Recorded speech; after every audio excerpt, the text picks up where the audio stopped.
In this video, we're going to be looking at why Wilbur Soot will be revived to get Dream out of prison. We're also going to take a look at Tommy Innit being revived and much more. So before we get into it, please make sure you are subscribed to the channel. If that button is still red, you need to click it. With that being said, enjoy the video. Now, a couple of days ago, we got a stream from Tommy titled Am I Dead? And it starts off with him talking to Wilbur in the afterlife of the SMP. This is the first glance we've actually gotten at this whole area, and well, it's just pitch black. There's nothing special about it. How long?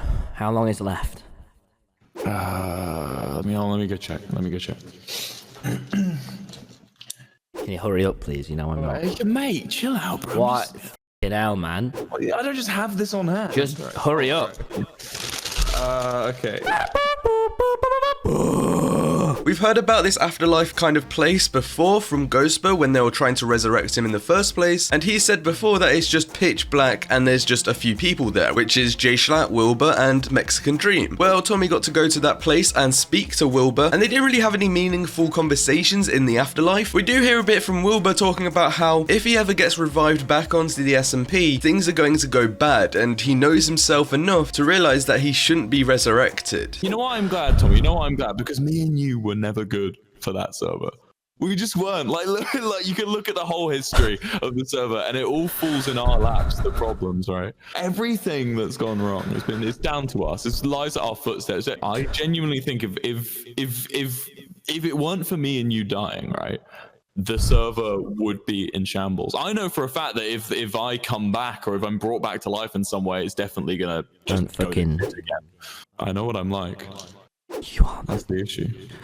Now this could be a bit of foreshadowing because later on in the stream, Dream talks about reviving him, and we'll get into that in a bit, but this could be a bit of foreshadowing to when he gets revived, something will happen which is going to be massive for the majority of the members. We then hear Wilbur's voice slowly disappear, and well, Tommy starts to wake up in the real SMP, still in the prison cell and everything like that. And this is because Dream used his revival book, or the knowledge that he has from the revival book, for the first time. Now this is actually really important because one, it proves that he can revive people, and two, that he has the knowledge in his head, so even if somebody found the book and burnt it or anything like that, the only way of getting Dream to stop knowing all of this stuff would be to take his last canon life. Now I'd like to mention that we still have no idea how Dream goes about reviving people, whether that being a saying that he has to say to revive them, or he has to dance around the room, or whatever, which gives me the idea that maybe he could revive himself when he dies. Obviously I'm hoping that this isn't the case because that would literally make him a god, but because we've never seen the book and we have never seen him actually revive someone, we still have to think of the possibilities for when he dies, and to think about how when he dies, that might not be his final canon life being taken away, because then he'll just revive himself. But we also know that it requires no equipment or anything, because Dream has just done this in a prison cell. There's no items or anything in that cell. The only things that he could possibly have is a few books, but the majority of them had already been burnt anyway, which means Dream can do the revival stuff on his own wherever he'd like. Now we're going to move forward slightly in the stream because the majority of what they talk about is, well, Dream wanting to kill Tommy and revive him over and over again so they can get more information from Wilbur and J-Schlatt. But towards the end of the stream, Dream mentions that he wants to revive Wilbur because then he'll get Wilbur to break him out of the prison. Now when I first heard that in the stream, I thought, why would Wilbur even do that? There's like no point in Wilbur being revived and then thinking, oh yeah, I'm going to go and help Dream get out of prison, because he's already been revived and doesn't really owe anything to Dream. But a few people told me about when Dream gave Wilbur a few TNT to blow up L'Manberg for one of the first times, and well, that could be just enough payment to get Dream out of prison. Now if we do see Wilbur getting revived on the server, he did say that something bad's going to happen because he knows himself and everything that's ever happened on the server has been because of him and Tommy. But this time I think something's going to be a lot different. We've seen how much Tommy just doesn't like Wilbur anymore. He's come to realize how much of a bad guy Wilbur actually is, and well, instead of the wars being Wilbur and Tommy against the world, what happens if it's Tommy versus Wilbur? The two characters who you've been following for the whole storyline and you've kind of cheered on for the majority of it, what happens if they go against each other? And Wilbur will have Dream on his side because of breaking him out of the prison. This gets very, very bad for Tommy because the majority of people on the server currently do not like him. We've got all the egg people, do not like Tommy. We've got Wilbur, who probably won't like Tommy because Tommy doesn't like Wilbur. We've got Dream, who still doesn't like Tommy because of being put in the prison and so on and so on. So many people dislike Tommy that it'd make the whole war very one-sided, and well, I don't want to say we could see another exile because I don't think they'd go about it that way, but we could see a swap where Dream gets taken out of the prison and Tommy is put in there forever. Now obviously there's many other possibilities where Tommy just loses his final canon life and Dream chooses not to revive him, or anything like that, but I think the most probable thing to happen is for Wilbur to actually be revived and things go downhill just from there. With that being said, make sure you are subscribed to the channel and please check out the video which is on screen. I'll see you over there.